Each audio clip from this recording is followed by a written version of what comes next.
Hello, hello, magandang umaga. Ayan, ang aming pong fountain dito ay ayan na, nag-iba na ang aming fountain. Bakit ganun? Ano nang nangyari sa fountain natin? Hello, Paulog, dali. Hello, hello, good morning. Ayan po, matindi po. Nagkaroon po ng bukal dito sa amin. Ayan, may bukal.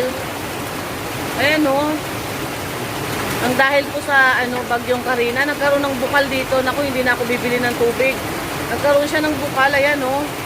Biglang sumulpot na bukal sa may puno ng haligi. Ayan. Tingnan nyo o.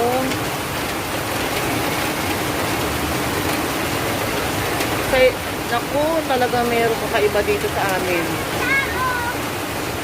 Bumagyo lang, nagkaroon na ng bukal. Kaya tingnan mo muna sa